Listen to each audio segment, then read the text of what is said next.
party, and we are a party that believes in collaboration and cooperation, particularly in this moment of pandemic, particularly in this moment where Canadians are demanding that kind of collaboration and cooperation. It is very unfortunate that we feel that we cannot support the speech from the throne. We cannot support the speech from the throne for three reasons in particular, and they're all urgent, so it's not in any particular order. First, on the social side, while we are pleased to see that the government has extended emergency benefits to those who are most in need, and we support that and will continue to support that. There are some people who continue to be left out, and in this instance, I want to point out particularly those who are living in long-term care. We have had thousands of deaths across Canada because of our chronic, systemic, structural failures in meeting the needs and protecting people who live in long-term care. I am not just speaking of seniors, I am also speaking of people with special needs and with disabilities. And those people are not protected. There was nothing in the plan that is going to protect them on an urgent basis. And as we head into the second wave of the pandemic, it is very important that we have an urgent conversation with the various levels of government on how we're going to protect them now and in the future. And what we have asked for is for the government to look into first dealing with those urgent needs and then reforming the system so that it is wrapped into the Canada Health Act so that people have the opportunity not to have to go into those facilities in the first place.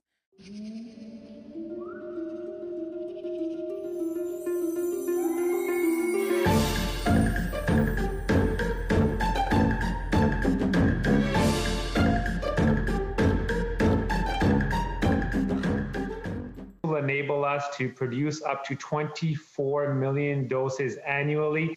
We will make sure that we continue to work with our provinces and territories and determine the best path forward to make sure that Canadians have access to safe and effective vaccines when they are available.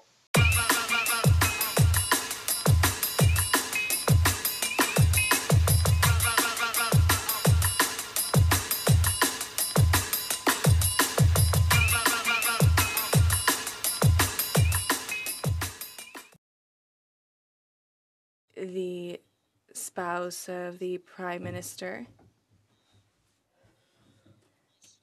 received money, public money, via We Charity. And you said it was said recently that you cannot do indirectly. You cannot do indirectly what cannot be done directly. The spouse of the Prime Minister received money. Canadian funds, the Prime Minister's brother received money. In addition to that, Madam Speaker, his mother received money. Nearly $300,000 in the pockets of the family of the Prime Minister. That's unacceptable. And that's just before proroguing Parliament. Trips were paid for. The former Minister of Finance, who then resigned, his daughter was involved in the We Charity organization.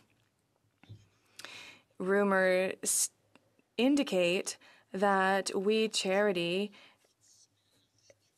helped draft the guidelines to ensure that it could apply to our government contract. That's a rumor, but there's no smoke without a fire. There was no competition for a $1 billion contract for We Charity. Further, Madam Speaker, they had forgotten to include rules to include the competition, to include in the competition Francophone organizations. So the contract didn't even call for a bilingual organization. So that was the situation at the time, and I'd like to remind you again that this was during a time of crisis, and today, Quebec has the highest rate of positives from the start of the pandemic, over 1,360 cases today. It's serious. We have to do something. Canadian workers are trying so hard. Volunteer organizations are working so hard. I've met them in Portneuf, Jacques-Cartier. We have to help our organizations and citizens get through this unpredictable and serious crisis. Now, some measures which the government took were good and had to be put in place. They were logical. And at the time, the government did what it had to do. It acted responsibly by helping Canadians and companies. So the government put in place good companies, and I'm not afraid of saying that. However, these programs have to adapt as things change. And the problem is this government did not want to adapt or improve its programs. For instance, the CERB. The CERB encouraged or disincentivized people from working. I'm the member for Portneuf, Jacques-Cartier. I represent my constituents. I get out of bed every morning to make my riding a better place and to make sure that people can go to work and a society can only reach its potential if people can go to work and are passionate about what they do. We can't incentivize them to stay home. Now, we're in a crisis, and nevertheless, the government chose to shut down Parliament. So we're back, and we got to hear a speech from the throne. It took 6 weeks in a crisis to draft this speech from the throne. We're in a unique crisis situation, so of course, I expect the speech from the throne to announce measures which will be applied immediately.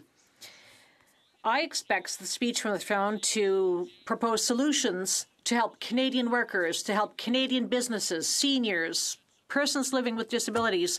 But there was nothing of that in the speech from the throne. There was nothing tangible in the speech.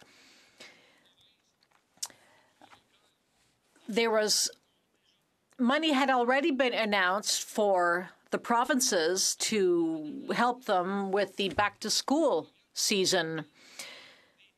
I expected large-scale testing to be rolled out, but as it now stands, people can't even have access to tests to know if they have COVID or not. And the Prime Minister and his government are now supposedly in the process of approving tests. I heard that these tests will come to Canada next week. When are they going to be distributed? Well, I expected to know more, to find out more in the speech from the throne. So this election platform was in fact read by the Governor General.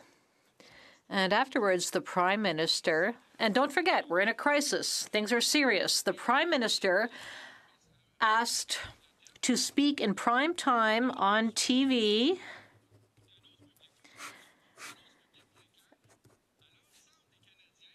So he addressed all Canadians on the major networks. Well, I learned nothing from that address by the Prime Minister. I see my time is running out. So all I saw was the Prime Minister calling on the provinces.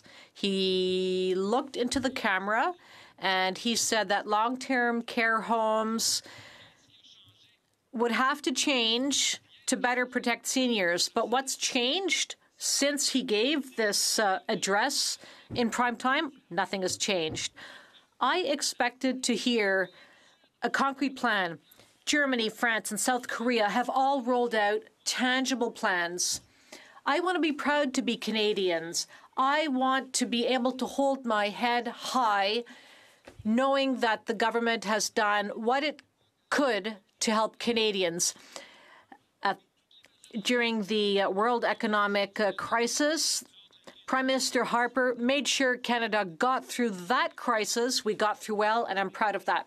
I'll leave it at that. I'll look forward to my colleagues' questions.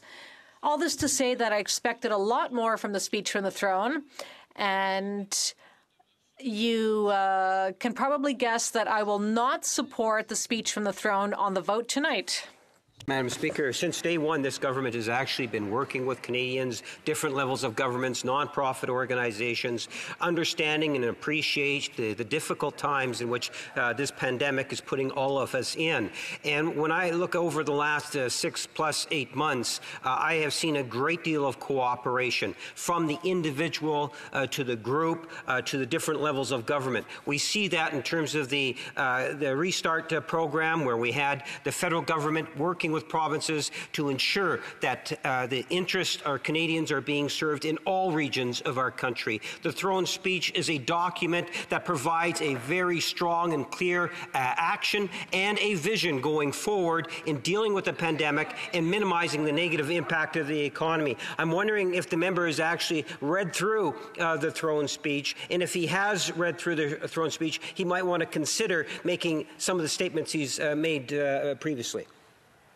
The member for Portneuf-Jacques-Cartier. Thank you, Madam Speaker. Before answering my colleague, I would like to say that tonight we're going to vote on the response to the speech from the throne. So yes, I did listen to the speech. I did read the speech. My colleague is saying that the federal government worked with the provinces and the territories. Well, I'm sorry, Madam Speaker. I read the speech from the throne. I'll turn the question around. Has my friend himself read the speech from the throne? It mentioned training, pharmacare, daycares. Is that collaboration or is that encroachment into provincial jurisdiction?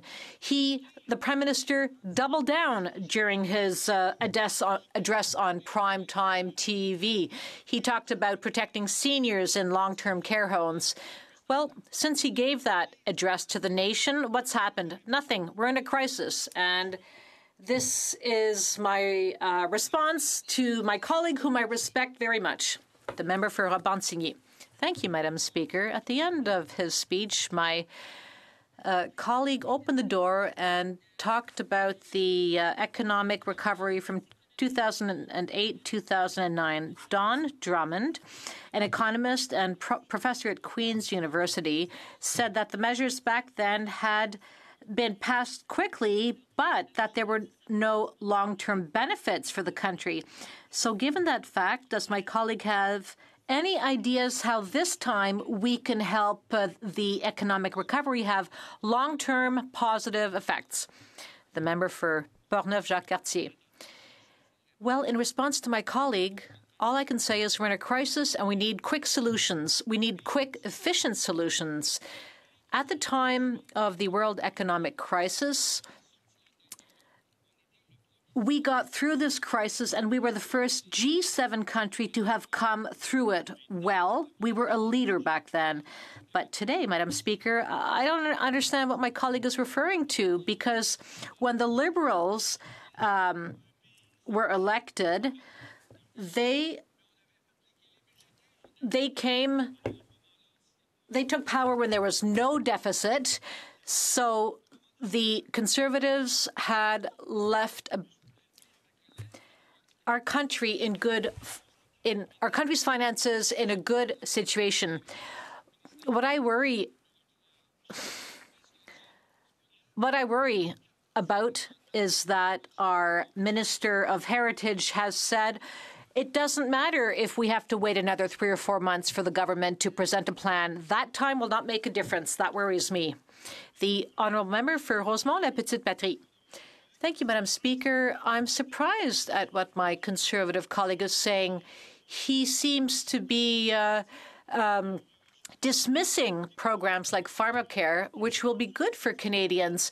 What does he think about pharmacare? All the major unions in Quebec are all calling for a pharmacare program. What does my colleague think about that? A brief answer, the honourable member. Well, my colleague from Quebec has to understand that a pharmacare program falls under provincial jurisdiction, so it's up to provinces to develop their own pharmacare program. The federal government will probably contribute financially, and there will be compensation for Quebec. But I would like to say, Madam Speaker, I'm disappointed when I speak with the NDP because they've sold their soul to the Liberals. Gilwood. Thank you, Madam Speaker, for this opportunity to reply to the speech from the throne. I'll mention at the outset I'm splitting my time with my good friend from Humber River Black Creek, and look forward to her speech as well. Madam Speaker, like you, I've been out and about with constituents and others, and generally the pattern of the conversation is to lament the progress of this pandemic, and then the conversation tends to move towards how are we going to pay for this. The programs that the government has put in place are generally well received and very welcome, and are life rests to very people in real desperation. And it's quite right to say that the government has taken its balance sheet and made it available to the Canadians' citizens.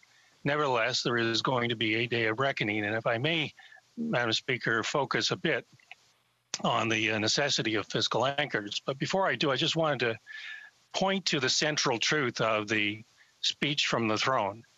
And that is that we need to do all that we can to restore the nation's health. This is the preeminent priority of the Government of Canada and should be the preeminent priority of the Parliament of Canada. Without the restoration of the nation's health, there simply will not be any restoration of the nation's wealth. The saying that the first wealth is health has never been more true than it is today. In 1993, the New York Times nominated Canada as an honorary member of the Third World. Our debt and deficits had risen to unsustainable levels, vulnerable to inflation, runs on the dollar, and other economic shocks.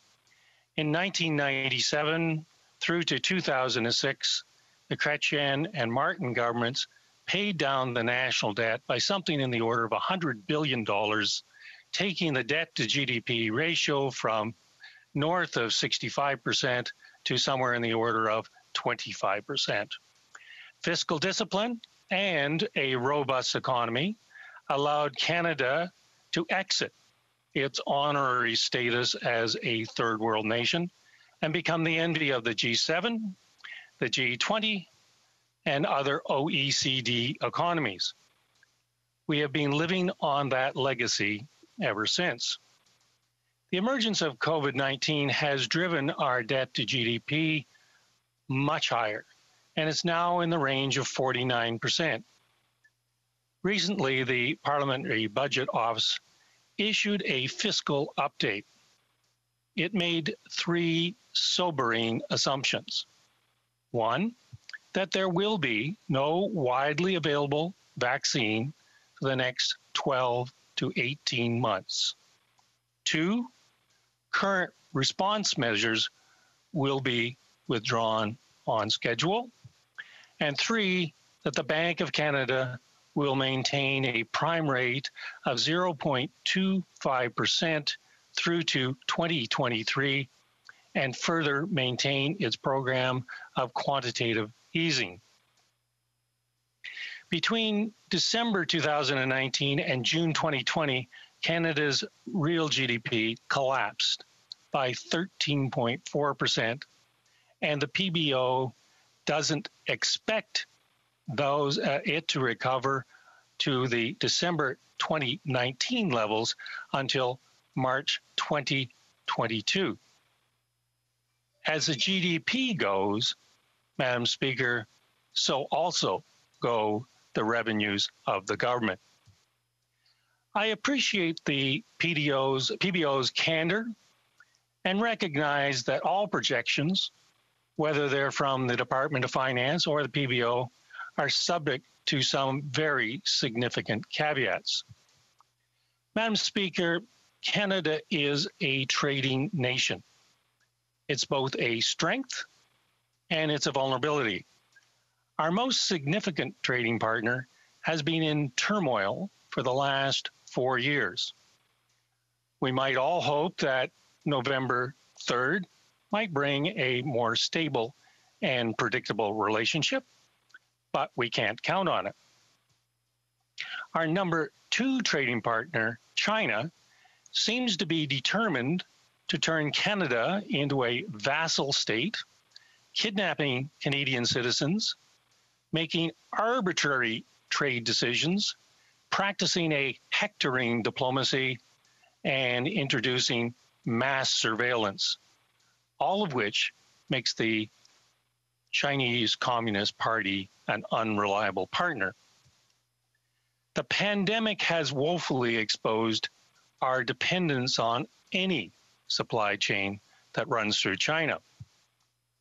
In addition, our third largest trading partner seems to be consumed yet again by Brexit discussions. So in this gloomy context of unreliable trading partners, an unpredictable virus, and unsustainable spending, what is a finance minister to do? Ultimately, the finance minister is the Dr. No of cabinet. But it's helpful when saying no to attach the no to a stated rationale. I, for one, would like to see a joint statement from the Department of Finance and the Parliamentary Budget Office giving their best projections on the GDP of the nation. In addition, I'd like to see some effort at reconciliation of any differences. It would be in the national interest to have a common understanding of our fiscal and economic picture. Second, I would like to see a fiscal anchor or series of fiscal anchors. If there is no fiscal anchor, Madam Speaker, the ship of state will inevitably go in dizzy circles. There are plenty of anchors to choose from. A stable debt to GDP ratio has the advantage of being widely accepted and easily understandable. The disadvantage is in the short run, it will deteriorate very quickly as both the numerator and the denominator are going in opposite directions. Another fiscal anchor is a balanced budget. At this point, it is an unrealistic fiscal anchor, as has been implicitly acknowledged by my friend, the leader of the opposition, who recognized that balanced budgets may be more than 10 years away. By the way, Madam Speaker, I was pleased to see him in the House and look forward to him being Her Majesty's leader of the official opposition for many years to come. Another fiscal anchor is inflation. Some say, let inflation be the only anchor. Otherwise, simply let programs expand. Still others propose a cap on spending. The disadvantage of a cap on spending is that it's entirely arbitrary and lacks flexibility. David Dodge, the former Deputy Minister and Governor of the Bank of Canada, suggests a fiscal anchor tied to the cost of the national debt. He suggests that the cost of servicing the national debt not exceed 10% of government revenues on an annual basis. In addition, eventually reducing annual deficits to no more than 1% of GDP. As well, Mr. Dodge wants all government investments, all programs tied to an increase in productivity. Canada has, for quite a number of years now, been a laggard in productivity. My purpose, Madam Speaker, is to urge the government to pick a fiscal anchor or anchors, to recognize that the government of Canada is not the economy of Canada, and at some point, Dr. No has to say no, because to say otherwise would be to cut the ship of state from, quote, wise and prudent management. Canada is not like the US, where you can do wild and crazy fiscal things and get away with it because you are the world's currency. The Canadian dollar is a small currency in a very large pool. If either inflation or a run on the dollar occur, all the presumptions of cheap money are out the window. At this point, we do have cheap money, Madam Speaker, and let's hope that that continues because a number of the assumptions are based upon it. With that, I hope the government will commit to fiscal anchors and we can then have a realistic conversation about the program mix. I want to thank you, Madam Speaker, for this opportunity, and I look forward to questions from colleagues. The honourable member. Questions and comments? Thank you, Madam Speaker, and I want to thank the honourable member for a shockingly sensible speech, a speech I would not have expected to hear from any member of the government caucus. He made a lot of very good points. He quite rightly gave credit to the Chrétien-Martin government for adopting balanced budgets and reducing our debt. He quite rightly pointed out that in the early 1990s, this country literally ran out of money when finance officials went to lending markets and could not find a single solitary person on earth willing to lend $1 to the Government of Canada for fear it could not pay the money back. And at that time, our debt to GDP ratio was 66.6%. A half year ago, it was 30%. In other words, we had about 36% buffer of space between where we were and where we could expect to go bankrupt. Today, it is at 50% of GDP. In other words, the government has more than eliminated half of the buffer that existed between where we were and where we go off the cliff.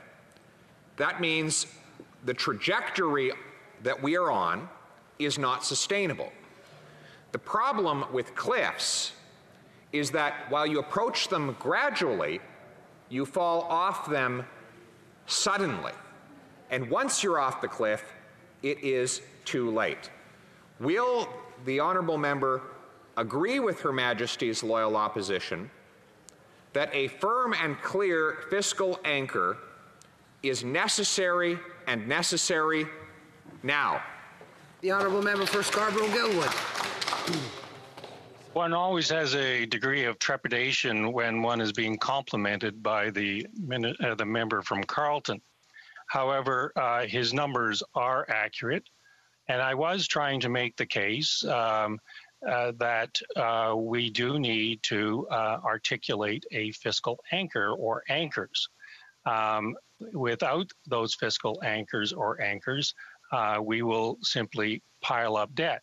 And we've seen this movie before, Madam Speaker, when the Chrétien government took over in '93, we were in an unsustainable position. So I wish that we will be, I think that we need to get back to some position whereby we can sustain the necessary programs. The government rightly put the government's balance sheet in the service of desperate Canadians. However, Mr. Speaker, in the words of the great philosopher Wayne Gretzky, we need to know where the puck's going, not where the puck is. Questions et commentaires. Questions, comments, l'honorable député. The honourable member for Alberti-Misconongee. Thank you very much, Madam Speaker.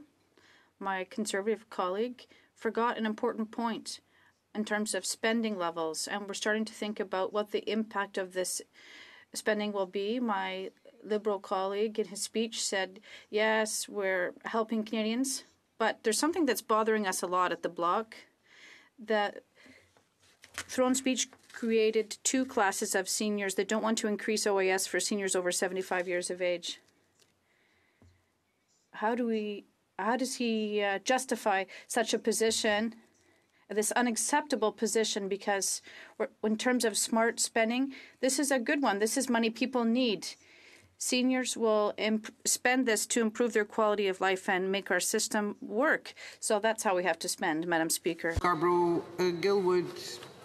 Madam Speaker, I agree with the general proposition that you try to put money in the hands of the people that will stimulate the economy the most. And certainly whether it's the seniors or it's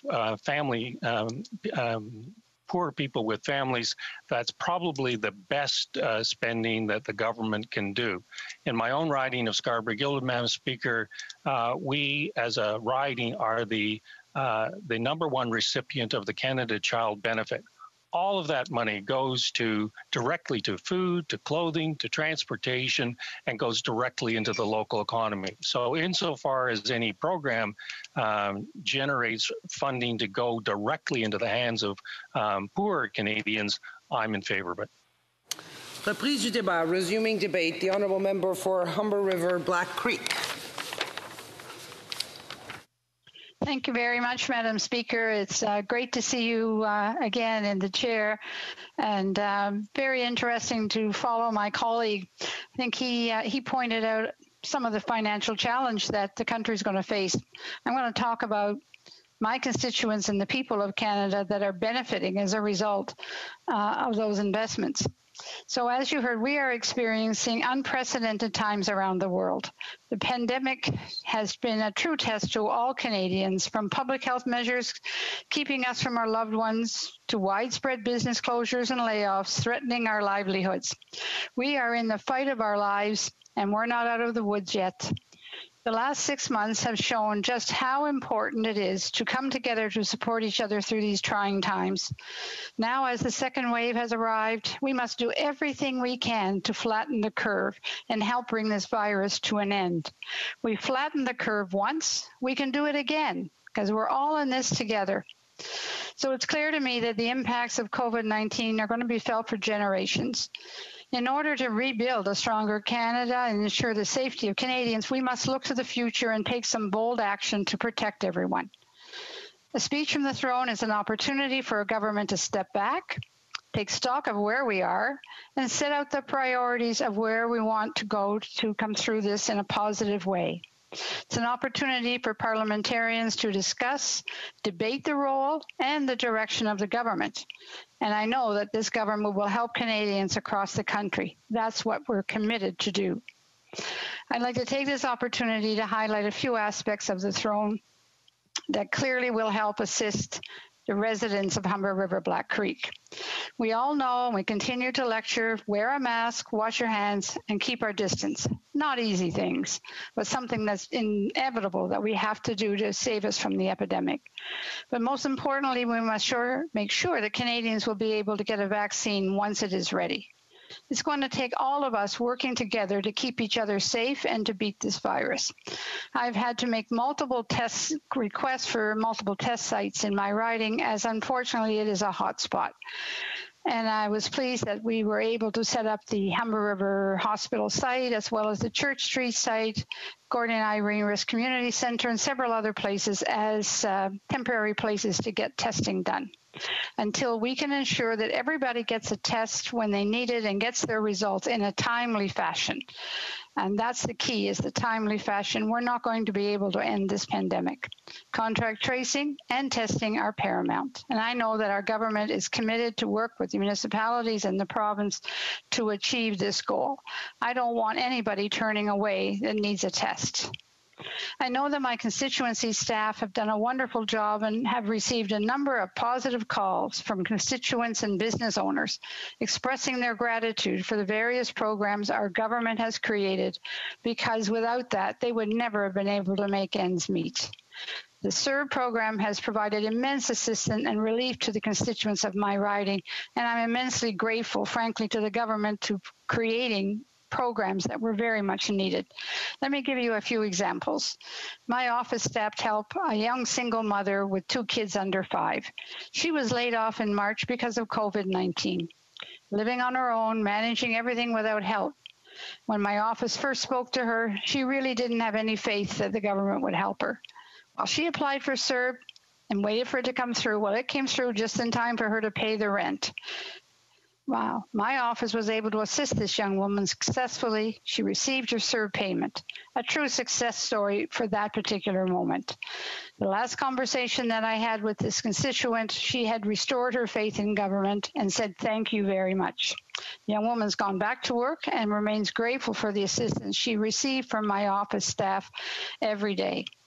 A number of cases like this where constituents are hopeless, and if it weren't for CERB, they would never be able to have survived. Everyone that I've spoken with that has lost their job, and that's a lot, during this pandemic wouldn't know what to do if it weren't for this benefit and many others that our government has created that are helping Canadians every day. Mr. Speaker, before I continue to highlight more of the positive benefits of our government's assistance for Canadians, I'd like to take a minute and acknowledge the hard work of my staff and the staff at Ministry of Foreign Affairs, especially my colleague, the member from Don Valley West. The Parliamentary Secretary to the Minister of Foreign Affairs is a true leader and a caring heart. During the start of the pandemic, he was an immense help to my office as we successfully repatriate numerous constituents and their family members from around the world. And this amazing work should not go unnoticed. The repatriation of Canadians during these difficult times is heartwarming. And the reason I'm so aware of the repatriation process of Canadians because my office worked closely with a local travel agency who is the heart of the riding. Lena Maturo, small business owner, operates Islington Travel in the Humber River Black Creek riding.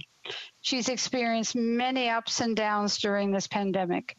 And Mr. Speaker, I'd like to share with you some excerpts from a piece of correspondence my office recently received from Lena. A quote, "The travel industry has undergone severe trauma, and while we are strong and resilient, we are definitely dealing with new experiences in unprecedented times. I have owned and operated a small travel agency in a local community for just over 43 years and clearly was not prepared for COVID-19. Even before the Canadian government declared a state of emergency, our office was already working 24/7 to rearrange flights for our clients. We frantically worked on getting passengers back to Canada. The financial hardship has been unbelievable. I have zero income coming in and still have a ton of expenses. The rent relief program has been a lifesaver. Without that program, I would have had to close the door months ago." End of the quote. Small businesses in Canada, like Islington Travel, have been hit especially hard. We know this. Forced closures, reduced capacities, supply chain disruptions, reduced revenue are just some of the challenges our resilient small businesses have faced. We all know that small businesses are the economic backbone of Canada, and we know that it will take some time for their businesses to return to its pre-COVID-19 performance levels. That is why we've taken, again, decisive measures to help keep you and all the others operational, from the extension of the Canada Emergency Wage Subsidy to the summer of 2021. We've expanded access to the Canada Emergency Bank Account and improvements to the Business Credit Availability Program as just a sample. We are working hard to ensure that small business owners like Lena will have quick and easy access to meaningful financial support so that they can get through this tough time. I've been advocating alongside several of my colleagues as well on the issue of long-term care for national standards. I was appalled at what happened with the long-term home in my riding of Hawthorne Place and many others. And I've worked with my colleagues to push forward the request for us to have national standards of care. We have national standards for everything else in this country. Why would we not have national standards for something as important as how we treat our elderly in long-term care? And I'm pleased to say that the government in the Throne speech and the Prime Minister in particular heard that call and was appalled at what he's seen and heard through that process. So now we will see the long-needed implementation of national standards for long-term care as soon as possible. And I'm talking about actual implementation, not just a commitment, not just words on a piece of paper or a report. I know people will say the federal government is no right to be into this. It's a provincial issue. And I've said it myself, but that didn't stop me and my colleagues from pushing forward. This is an issue for all Canadians. We have to improve on this area, and we're going to start now. An issue that will soon see progress with the implementation of much-needed standards of care across the board. We are building back better, Mr. Speaker. So, Mr. Speaker, as the Prime Minister said, this is not necessarily the time for austerity. We're here to help Canadians. Ensuring that Canadians are supported through this health crisis is the best thing we can do for the economy. Canadians should not have to choose between their health and their job. We will continue to help Canadians to put food on the table, keep businesses open, create jobs, support women in the economy, and ensure our fiscal sustainability. Thank you very much, Madam Speaker. Questions et commentaires, questions and comments. The Honourable Member for Fort Saskatchewan. Oh my God. I just... Madam Speaker, clearly I need to... Sherwood Park, Fort Saskatchewan, yes. Thank you. Madam Speaker, just a question to my colleague who said at the end of her speech, quote, now is not necessarily the time for austerity. I'm just trying to understand what the government's sort of working definition of austerity would be. Because every day, every week, we see new expanding spending announcements which push the deficit up higher and higher. At what point would that spending be too much? If the government was spending a deficit of $500 billion, $600 billion, $700 billion, at what point would the member say, no, hang on a second, we need to slow down that spending? And if we were spending a little less than we are now, say $300 billion deficit instead of $343, would that be austerity? Would spending $250 billion in deficit be considered austerity? Where are the actual cutoffs in terms of the member's concept of what would be too much spending and what would qualify as austerity? The Honourable Member for Humber River, Black Creek. Well, Mr. Speaker, thank you to my colleague. It's great to see him back into the House as well. Let me say that I wish we didn't have to spend 1 cent of this money. I wish we never had this pandemic and this coronavirus, but we have it. And I am so proud of the fact that my government, our government of Canada, met the task to meet the needs of Canadians. We didn't turn our back on people and say, well, I'm sorry, but we've spent $100,000 and we can't spend any more. None of us want to be spending all of this money. The reality is we are there. Our job, if we don't help Canadians now, then when do they need a government? They need a government now when we've got a pandemic, and that's exactly what we're doing. And we are going to do whatever is necessary to help Canadians survive this terrible pandemic. Questions and comments. The Honourable Member for Drummond. Thank you very much, Madam Speaker. I'd like to congratulate my colleague for their wonderful speech. She was talking about actions that her and her team took for Canadians. And this represents also what all the other members of this House have done as well. And I imagine that the CERB did help a lot of people, but also we had to provide support to companies because CERB did not encourage employees to return to work. And we wanted to have incentives, but they did not listen to us. Also, in terms of seniors, if my colleague was really listening to her constituents, seniors have often expressed their grievances. And 75 years of age, it's too old for an increase. They need an increase from 65 years and up. And seniors often are fragile before 75 years of age, and I'd like to hear what my colleague has to say about that. Creek.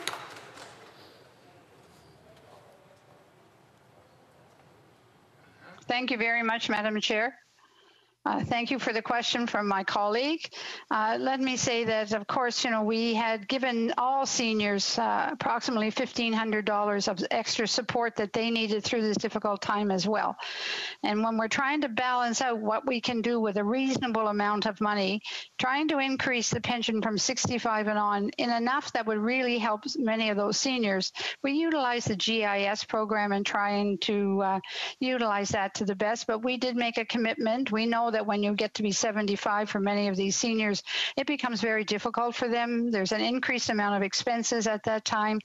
And so we want to make sure that we try and help them to the extent that we can. But the whole goal here is to help as many Canadians get through this pandemic as possible. And so with as little damage as possible. So trying to be there to help everybody as much as we can and try to keep our eye on the balance sheet because we're very aware of that as well. Thank you. Questions et commentaires? Questions and comments? For London Centre.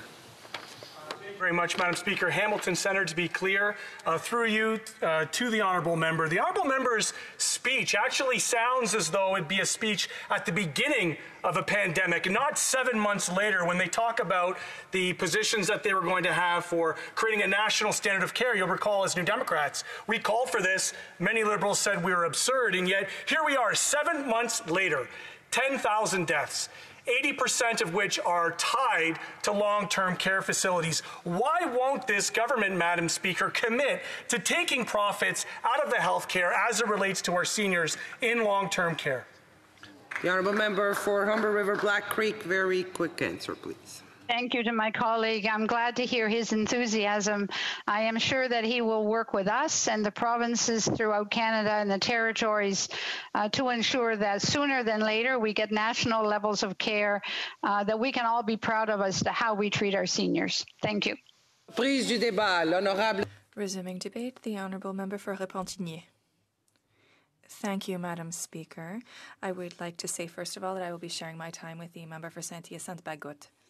First of all, before getting into the meat of the subject, I would like to remind my colleagues that the pandemic that we are currently in has triggered an increase in scientific studies and the mobilization of the scientific community around the existing ties between zoonoses, pollution, climate change, and the emergence of pandemics. It was already a credible subject of study, and a number of hundreds of specialists had already focused on it. The Canadian Public Health Association, 1 year ago, in October 2019, published its recommendations concerning the impacts of climate change on human health and the urgency to act on climate change. Many publications in recent weeks and months support the growth of the risk of pandemic with the loss of biodiversity.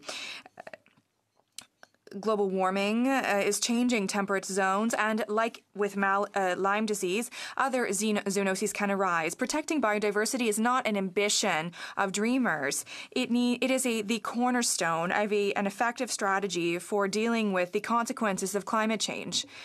By giving this issue an important place in environmental issues, we will take concrete action to avoid zoonoses transforming into pandemics. This introduction brings me to highlighting the elements of the Trone speech that deal with the environment, namely the part that says acting against the extreme risks stemming from climate change as the Bloc Québécois environment critic.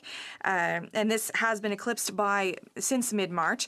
It is primordial for the government to understand that yes, it is good to have a fair economic recovery and a green economic recovery. Without a shadow of a doubt, they can go hand in hand, but not by investing in fossil fuels. We welcome the government recognizing that the people are asking for climate action right away. But when the government says it will continue to do so, well, I would invite people to read the Bloc Québécois recovery plan to discover how we can get ourselves on the road to climate action right away. The government, and I quote once again, will immediately implement a plan that will allow us to exceed the climate objectives of Canada for 2030 and to legislate on the Canadian objective of net zero emissions by 2050. The problem with this statement is that Canada is far from achieving this objective. In the Department of the Environment, projections are that there may be greenhouse gas reductions of at most 19.5% by 2030. So that is a gap of 77 megatons. That will require real action. Let's start with legislative measures, if you would allow me. The Bloc Québécois, through my colleague from Avignon, La Matapédia, is proposing adopting a framework act to oblige the federal state to respect its own targets. There were promises and targets and projects.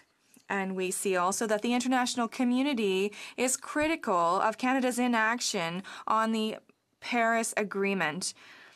Canada's current position on the environment is not enviable, and it is high time for the government to get down to business on the matter. Before government decisions that have been made since 2015, and also with the large number of deregulations that there have been since the beginning of the pandemic, it is urgent and necessary for this House to support my colleague's bill, my colleague from Avignon, La Matapédia. If the throne speech had been the throne speech said as an ambition that the government will seek to ensure that Canada is the most competitive jurisdiction in the world for clean technology companies. Well, it's clear that it needs to start just talking and move to actions. They need to stop looking away when we're talking about the environment, creating thousands of jobs in renovation, of course, investing in the reduction of the effects of climate disasters. Reduce the effects, yes, but we also, that's fine. We understand that that's what it takes, that there need to be contingency plans for disasters, but why not recognize that we need to carry out prevention? Let's try to mitigate climate change. And we need to recognize progress in the recognition of experts elsewhere in the world. That would allow us to move faster. Now, the throne speech stipulates the modernization of the Canadian Environmental Protection Act. Is this not a position that is shared by hundreds of organizations, researchers, and experts for a number of years now? The 87 recommendations found in the 2017 report by the Standing Committee on Environment and Sustainable Development gives the Department of the Environment an exhaustive review of what must be amended. It's no small task. But the mountain is high, but it needs to be climbed, and we need to modernize it by making some and it would be ill-advised to modernize by making superficial changes without any real scope. The Bloc Québécois is, of course, supportive of this announcement about the CEPA. We would really like to see this taken seriously. Furthermore, once after the introduction of this report, the authors clearly said, and I quote, "In Canada, thousands of people are exposed to toxic substances and die prematurely, and millions of others are facing avoidable diseases. Things are evolving without constantly, and CEPA has become outdated. With the arrival of COVID-19 and with the concerns concerning human health and vulnerability to viruses, I implore all of you to recognize the cross-cutting nature of the environment, particularly tied to human health. The issues of our time require it.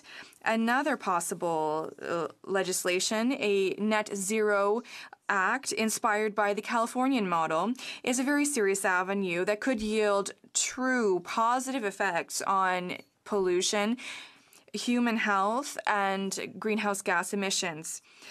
It was recently implemented in Quebec. It was voted on unanimously, and it could be a catalyst for the availability of electric vehicles to Canadians. We hear about it in the throne speech, but companies need to realize that they need to build electric vehicles. The members of this House will not be surprised that I am denouncing the elements of the throne speech on the environment that infringe on the fields of provincial jurisdiction in Quebec and other provinces. This includes protection of nature, urban green spaces, and water protection. It's up to Quebec and the provinces to determine how they manage these projects. The federal government must stick to its own jurisdictions, not to that of Quebec and the provinces. Madam Speaker, above and beyond the legislative measures that must be implemented swiftly and with rigor, there is the unavoidable question of spending, the costs to be undertaken to undertake this transition to a net zero emission future. The speech sets out support programs and federal funding for the consolidation of climate objectives. There is a convergence between the components of the BQ's recovery plan and starting with incentives, research incentives, and improving the heavy and commercial vehicle network. SMEs in Quebec have shown proof of boldness, ingenuity, and resiliency in the face of challenges that started 15 years ago when this economic sector was just emerging. But now Quebec is the heartland of the electric network in Quebec. In Canada, rather. The green, fair recovery must recognize the various expertise and strengths of the various regions. And I would wrap up quickly by talking about the finances. Yes, there are deficits caused by the pandemic, but shouldn't it be considered beyond the pale to invest in this whim of Trans Mountain? Many experts addressed the government on September 16th saying no. The Bloc Québécois has always demonstrated solidarity with workers. They have borne the brunt of the government investing in the oil sector. The BQ's recovery plan proposed taking this money and investing it in renewable energy projects in Alberta. The Trone speech states a number of admirable ambitions, but the government still has a long way to go. Thank you, Madam Speaker. The Honourable Member for Kings Hants. Thank you, Madam Speaker, and I'd like to thank my honourable colleague for her remarks and her speech. Two things that I want to ask. She mentioned the oil and gas sector, and I asked this of her leader a couple days ago. I think her and I would both agree that the oil and gas sector is going to play a reduced role in terms of importance in the Canadian economy in the days ahead as we transition to a low-carbon economy. Would she at least recognize that this sector has benefited Canadians from Vancouver Island to Newfoundland, in particular Quebec, in terms of equalization payments and the fact that a lot of revenues from the oil and gas industry have helped support Quebecers? And my second question would be around provincial jurisdiction. She mentioned it. Does she see the federal government as a key contributor in terms of the fight against climate change, or is that best suited for the provinces? The Honourable Member for Repentigny. Thank you, Madam Speaker, and thank you to my colleague. And I would like to undo a myth in Canadian politics by knowing that the oil sector does not fund equalization payments. So I would like to undo that myth if I can. That revenue belongs to the provinces. Now, concerning the federal government, we know that the environment is a shared jurisdiction. Yes, the federal government has a role to play, and the provinces do as well. Questions and comments? The Honourable Member for Victoria. Hello, Madam Speaker. The Honourable Member talked about Trans Mountain and about the commitments made in the Trone speech. This government has given away billions of dollars in fossil fuel subsidies. It has bought a pipeline for $4.6 billion. It has committed to spending an additional $12 billion. I'm wondering what the member thinks these billions of dollars could be better spent on if we were to invest in a just and sustainable recovery. The Honourable Member for Repentigny.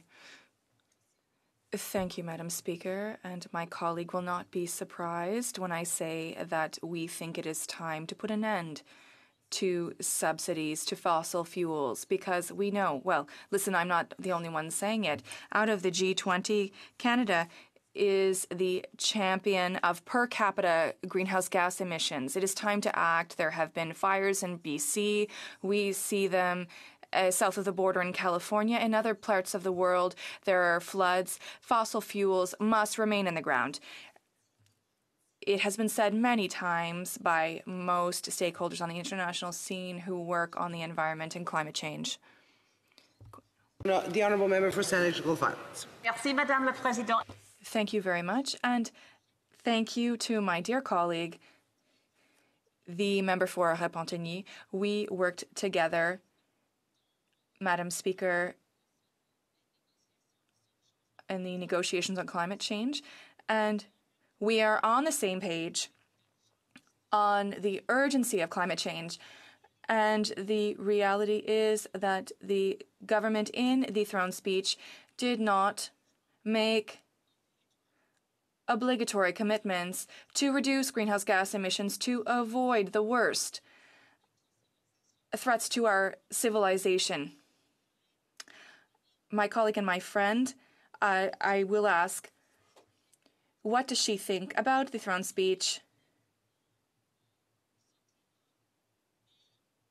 And there are good words on climate, but there's a lack of a commitment, binding targets for the future.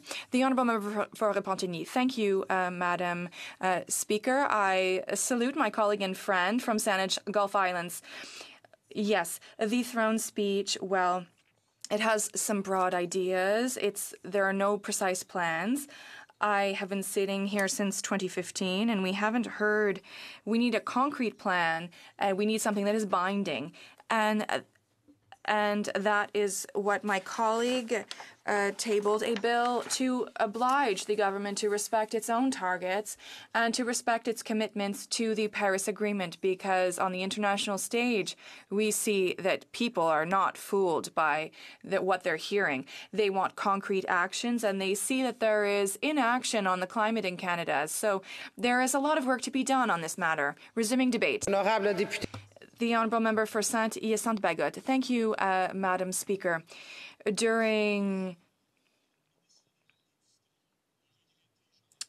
Jean Lepierre said the aeronautics in Quebec is what the automobile is to Ontario, and that is true because we're talking about 40,000 direct jobs, 100,000 indirect jobs, many SMEs, 80% of products destined for export, 12% of manufacturing exports. Canada represents 50% of the jobs, 60% of the sales, 70% in other sectors of Canada. It funds a number of. It is the third largest aeronautics center in the world. It is an industry that has been integrated with 3 places in the world. There are suppliers, and they can make build an aircraft from A to Z, and that is what they can do in Montreal. But the word aeronautics did not appear once in the throne speech. In COVID, the problem has become worsened. Some sectors will need specific assistance, and aeronautics is one of them. The throne speech mentions cultures, the cultural sector, agriculture, but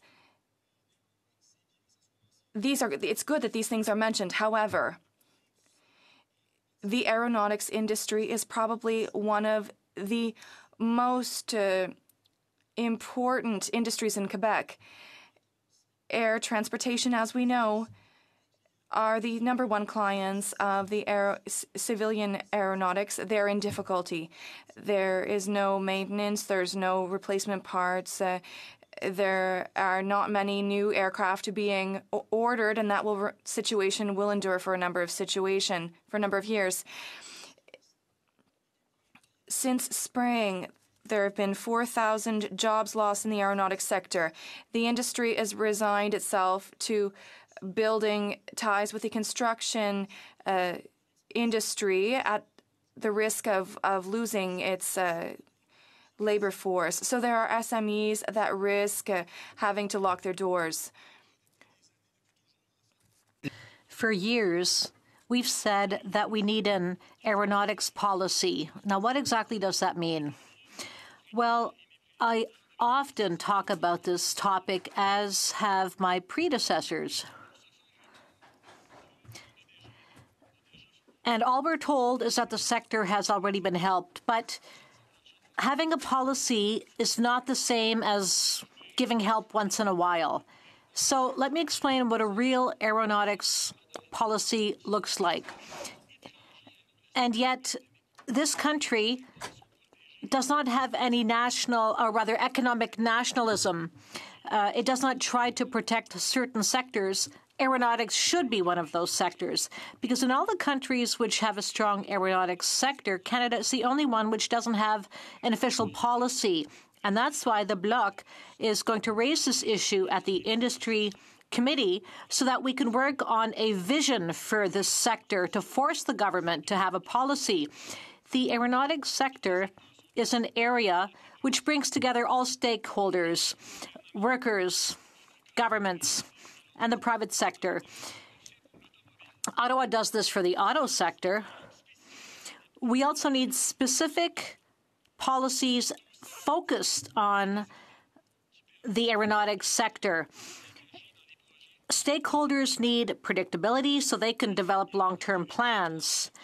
We need an overall vision which includes every link in the chain. We need a policy of military procurement, which will strengthen aeronautics clusters.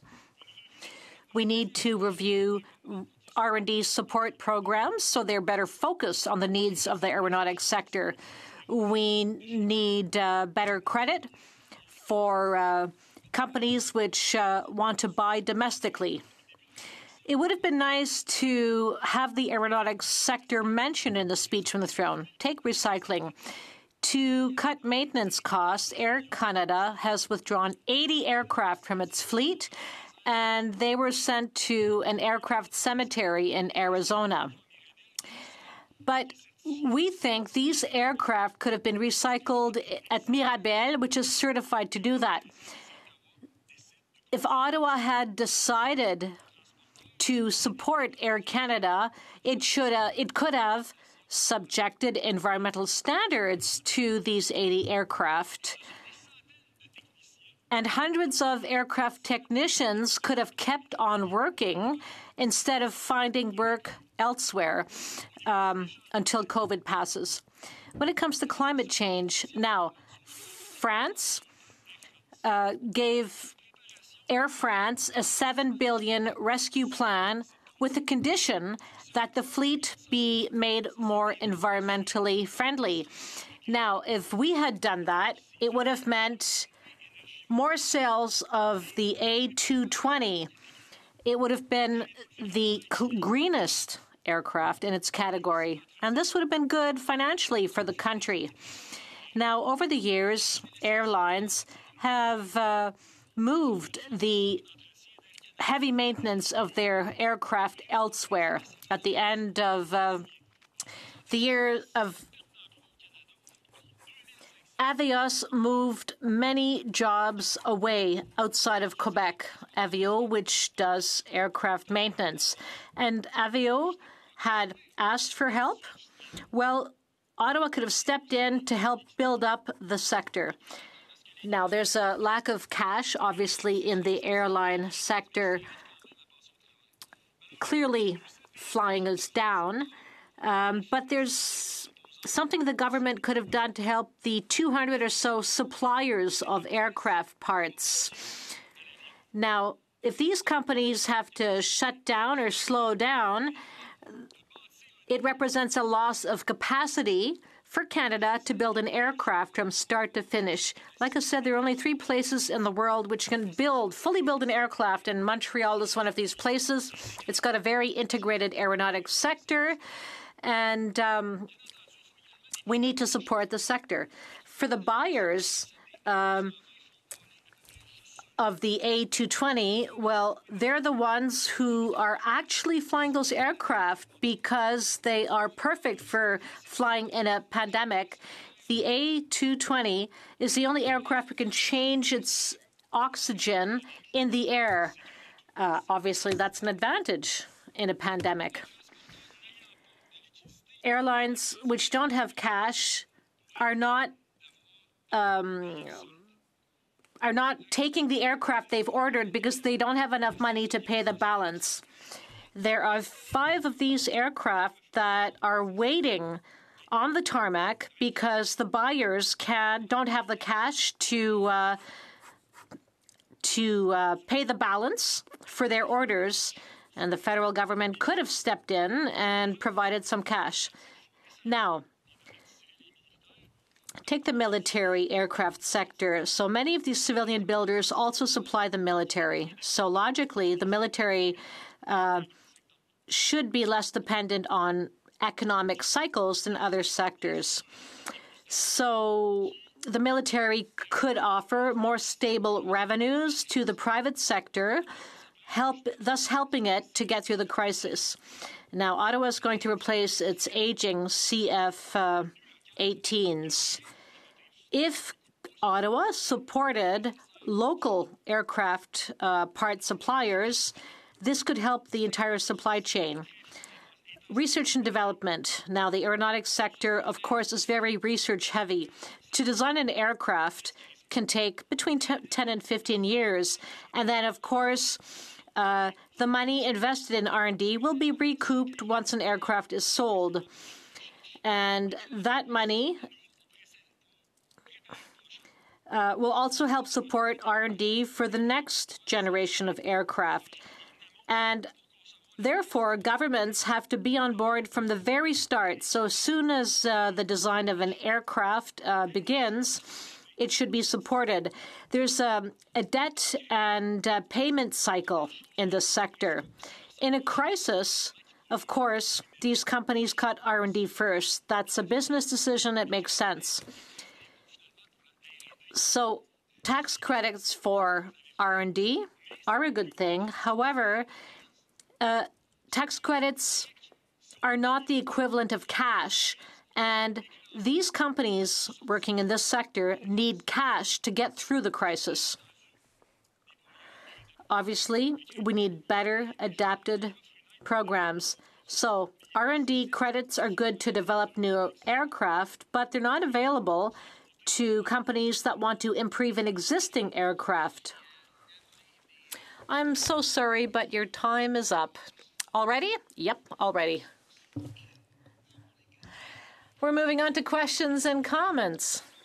The member for Rosemont-la-Petite-Patrie. Thank you, Madam Speaker. I'd like to thank my colleague for his speech. For years, the NDP has been fighting for a Canadian aeronautics policy. You need to understand, and I think my colleague was getting at this, we have a disadvantage here in Canada compared to other countries, the US, Brazil, and France, because in those countries, the government has massively invested in the aeronautics sector, but that's not the case here in Canada. So all the R&D in those countries goes through the military research sector. It doesn't happen here. And all the tax credits for R&D are not well adapted to help the sector. The sector is not getting enough support from the federal government, and this could undermine this vital sector in Quebec, and I'd like to hear my colleague speak more to that. The member for Saint-Hyacinthe-Bagot. I'd like to thank my colleague for his question, which allows me to continue with what I was going to say. And I greatly appreciate that because I love talking about this topic. So in aeronautics, you constantly have to adapt, and R&D credits have to be adapted to the life cycle of an aircraft. So I'll just continue with what I was saying before. For instance, patents are an issue which are not addressed well in this country. Something else. And, Madam Speaker, do I have enough time left? Yes. Well, the wage subsidy program, I think it was only in June that the Minister of Finance issued an order. So it was the very last moment to help adapt the wage subsidy to the aeronautics sector.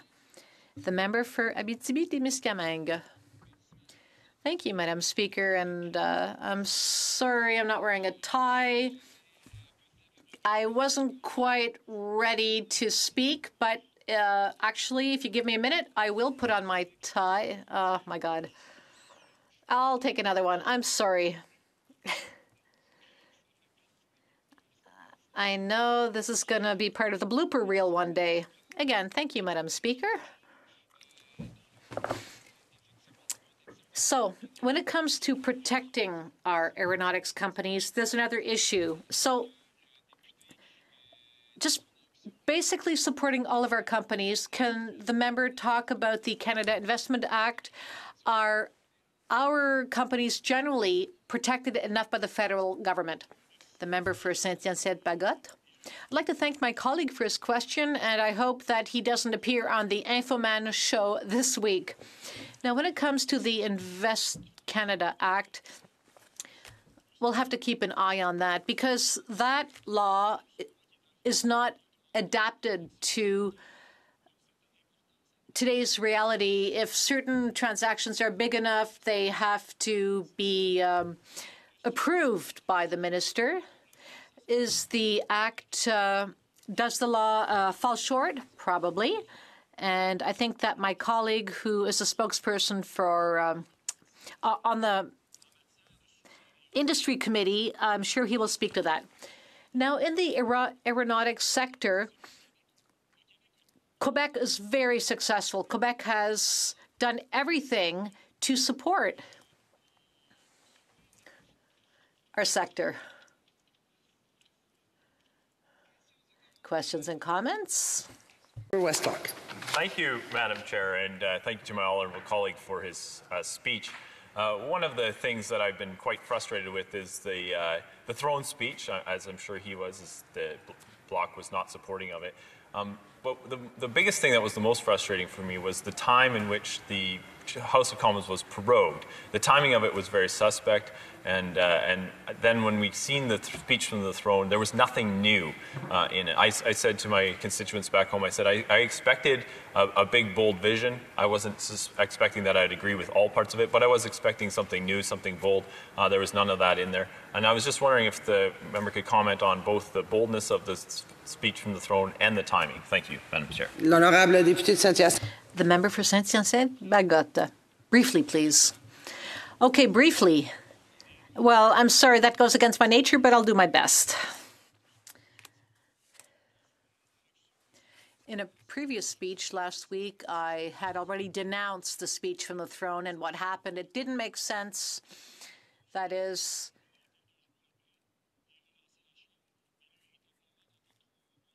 to wait 3 months for a speech from a Throne which was so empty. In fact, it was full of encroachments into provincial jurisdiction.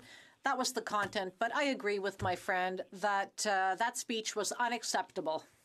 It is my duty, pursuant to Standing Order 38, to inform the House that the questions to be raised tonight at the time of adjournment are as follows. L'honorable député. The member for Sherwood Park, Fort Saskatchewan Foreign Affairs, the member for Saint-Hyacinthe-Bagotte, the aerospace sector, the member for Vancouver Kingsway, seniors. Debate. The Honourable Parliamentary Secretary to the Minister of Infrastructure and Communities. Thank you very much, Madam Speaker, and I'll be splitting my time today with the member for Fleetwood Port Kells. Well, this is not the first